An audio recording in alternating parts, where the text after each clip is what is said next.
So let's, without any further ado, get the expert legal opinion of the one and only Kendall Coffey as we go spinning the law. Hello, sir. Hey, Steve. Happy holidays. Same to you. Thanks for coming on today. I do appreciate it. Hope you had a good one. Yeah. Okay.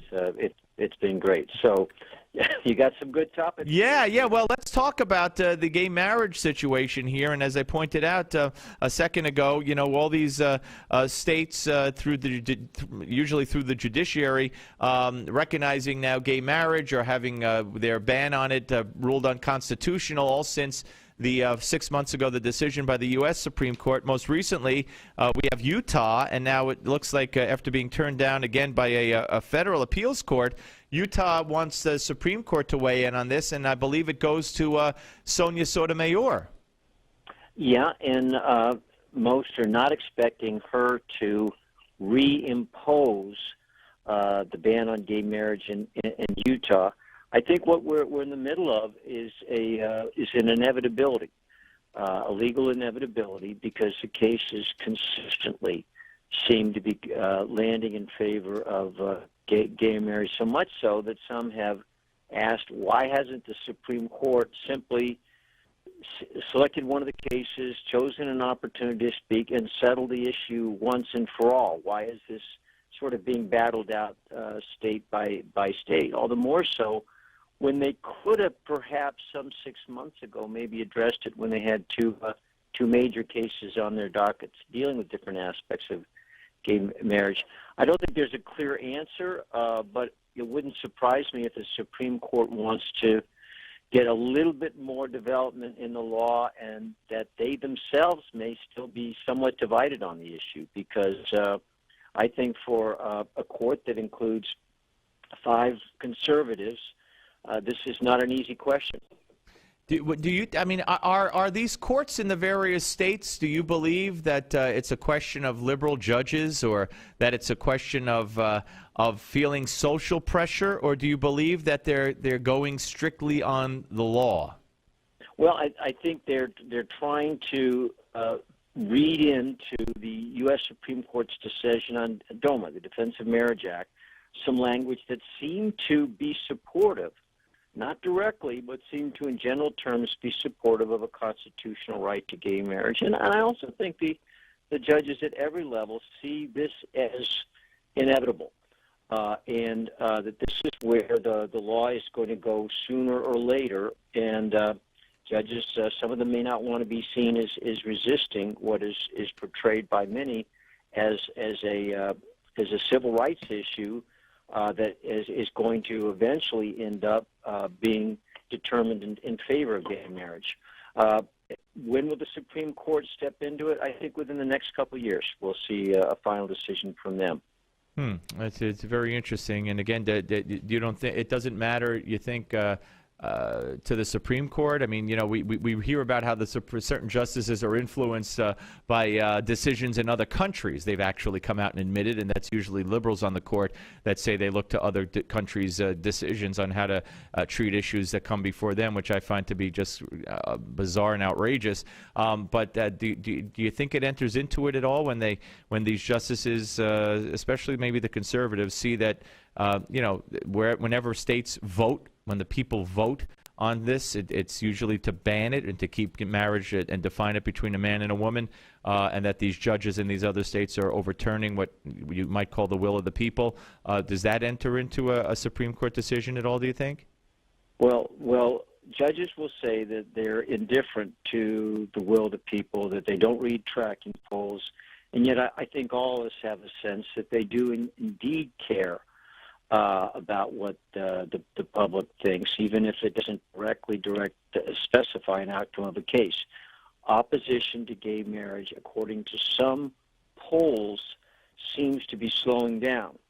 And if it gets to a sufficient level where the Supreme Court thinks that there is, in effect, a national majority supporting gay marriage, I think at that point take up the question, and they'll take up the question and answer affirmatively in favor of a constitutional right to gay marriage. We're talking to Kendall Coffey here on the Steve Malzberg Show in our Spinning the Law segment. Let's move on to this case in Texas. There's this case of a woman who's 33 years old. They already have a child, her and her husband, and she got up in the middle of the night to give the kid a bottle, and she never came back. And the husband then got up and found her unconscious and not breathing and turning blue from lack of oxygen. Long story short, she is being kept alive.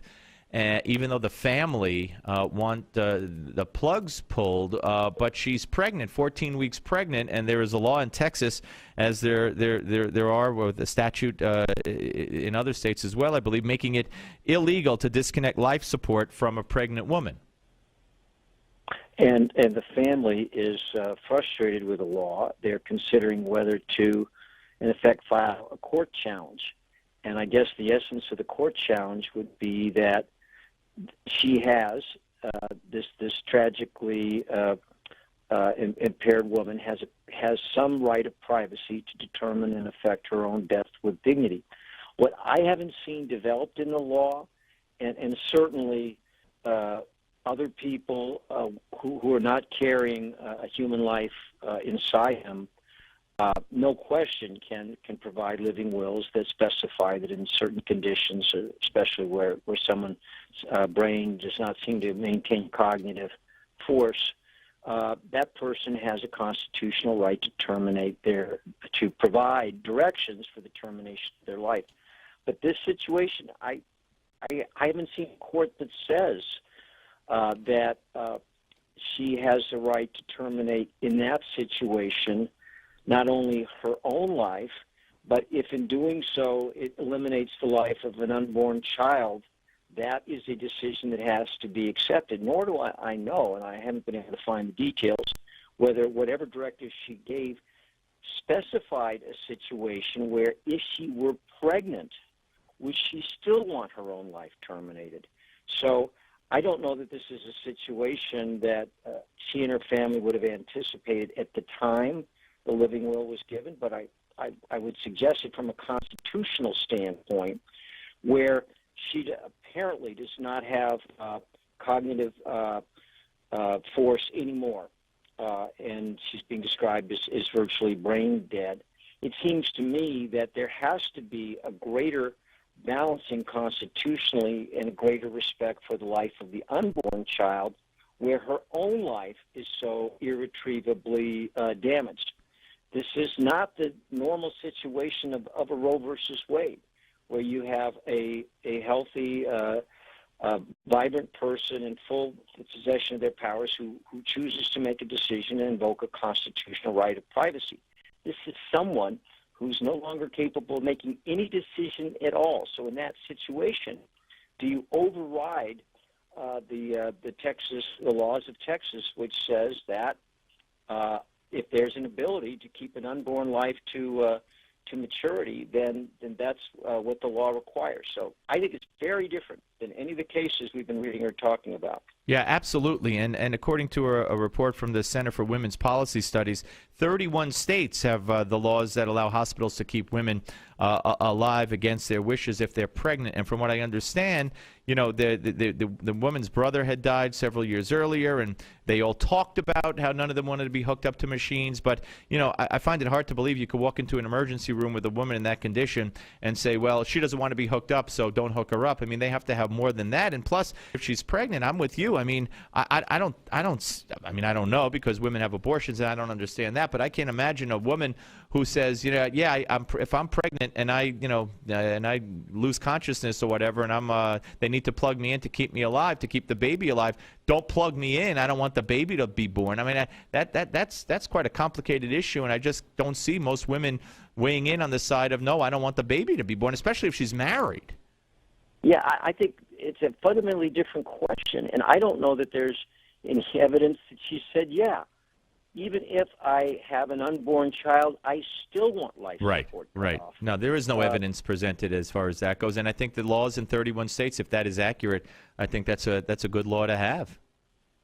Well, it's certainly a very different constitutional question where, as we know, there's a lot of discussion between balancing the prerogative, the privacy rights of a woman in a stage of pregnancy, and then with the life as it evolves inside her in the later months, especially in the last trimester. Here, if you look at the balancing test, it's a much more difficult question where the life of the mother that one would want to constitutionally protect is in many, many ways utterly destroyed, that the only life that is left to be protected and respected in this situation may be the life of that unborn child. No, that's a brilliant point, because you're not talking about protecting the life of the mother. You're talking about ending the life of the mother. That's absolutely true. And we'll pull the plug after the baby's born if you could keep the baby surviving. But like you said, and again, then if someone, there have been murder cases certainly where a pregnant woman is killed along with her unborn baby, and they charge the perpetrator with 2 counts of murder or homicide. So in many cases they do consider the unborn child to be a life. Let's move on, Kendall, to the last one here, and that is. I didn't know that you could sue the makers of a movie because they portray you in a detrimental light, or what you perceive to be a detrimental light, and that's the case in New Jersey, where members of the Ramapo Native American tribe have filed a $50 million lawsuit against the makers of a recent Hollywood movie they say depicts their people in a negative light. They got a prayer here? I think it's a really tough lawsuit. Can you imagine all the lawsuits that we lawyers would have filed by now if people who portray lawyers in a negative light were violating something? My goodness! And you can the laws of defamation are much more demanding than I think these plaintiffs will be able to establish. I mean, there's so many legal issues that seem to stand in the way of this group of plaintiffs and any success in a courtroom. But I just hope that no one tries to disparage outstanding radio announcers as a group, as a classification. But if they do, Steve, you got my number. There you go. Yeah, I don't know if I can afford you, but I got your number. Yeah, absolutely. Hey, Kendall, really appreciate it. And we'll talk next week if you're around after the new year. We'll kick off the new year with you. What better way? And have a great one and stay safe, sir. And you too, Steve. All right, See thank you. Week. Kendall Coffey here on the Steve Malzberg Show, spinning the law. Yeah, I mean, this, I never heard of this group, but the federal suit was filed Monday in, of course, New Jersey, against the writers and producers of Out of the Furnace. That's the movie. The suit claims the film makes false representations about the people who live in the Ramapo Mountains along the New York-New Jersey border, about 25 miles west of New York City. It claims that unsavory characters in the film have last names that are common among the Ramapo tribe, and that it perpetuates negative and unfounded stereotypes. So every ethnic group, every group portrayed in a movie, they don't even have to be ethnic, like Kendall just said, lawyers. I guess you could sue, right? Just get together and sue. Crazy stuff. Crazy stuff. What can I tell you? Maybe they'll win for all I know, because after all, it is New Jersey. All right, when we come back, we have some very interesting things to tell you, including a fictional matchup between Hillary Clinton and Chris Christie, and Hillary Clinton and other Republicans. All that straight ahead, right here on the Steve Malzberg Show, Newsmax TV and radio.